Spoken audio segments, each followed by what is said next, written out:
यह कथा राजा दशरथ के जीवन की है, जो अयोध्या के महाराज और भगवान श्री राम के पिताश्री थे। वे इक्ष्वाकु वंश के महान राजा अज और रानी इंदुमती के पुत्र थे। बचपन से ही वे वीर, धर्मपरायण और प्रजावत्सल स्वभाव के थे। उनके शासन में अयोध्या समृद्धि, शांति और धर्म का प्रतीक बनी रही। राजा दशरथ का विवाह कौशल्या, सुमित्रा और कैकेयी इन तीन रानियों से हुआ था। तीनों रानियां गुण, स्नेह और निष्ठा से परिपूर्ण थीं।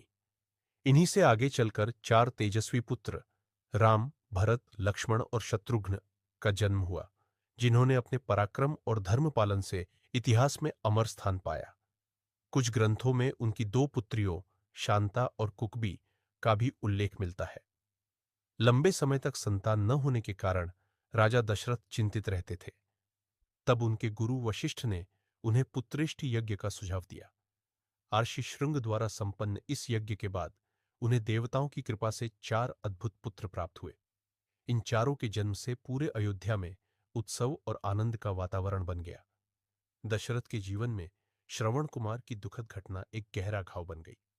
वन में शिकार करते समय उन्होंने जल भरने की ध्वनि को पशु समझकर तीर चला दिया, जो श्रवण कुमार को लग गया। श्रवण के नेत्रहीन माता पिता ने दुख में डूबकर दशरथ को श्राप दिया कि उन्हें भी पुत्र वियोग सहना पड़ेगा।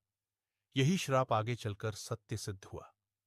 समय बीतने के साथ जब राम के राज्याभिषेक का समय आया, तब कैकेयी की दासी मंथरा ने उसके मन में ईर्ष्या भर दी।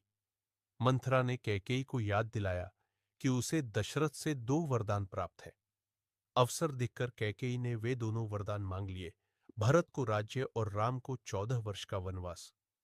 राजा दशरथ यह सुनकर टूट गए। एक ओर पिता का प्रेम था और दूसरी ओर एक राजा का वचन। श्री राम ने पिता की प्रतिज्ञा को निभाने के लिए वन जाने का निर्णय लिया। सीता और लक्ष्मण भी राम के साथ वन गमन पर चले गए। राम के जाने के बाद दशरथ का हृदय शोक से भर गया। वे हर पल राम को याद करते रहे और स्वयं को श्रवण कुमार के माता पिता द्वारा दिए गए श्राप की याद दिलाते रहे। पुत्र वियोग का दुख वे सह न सके और अंततः प्राण त्याग दिए। अगर आपको यह कथा पसंद आई हो तो मेरे YouTube चैनल को लाइक करें, शेयर करें और सब्सक्राइब करना न भूलें।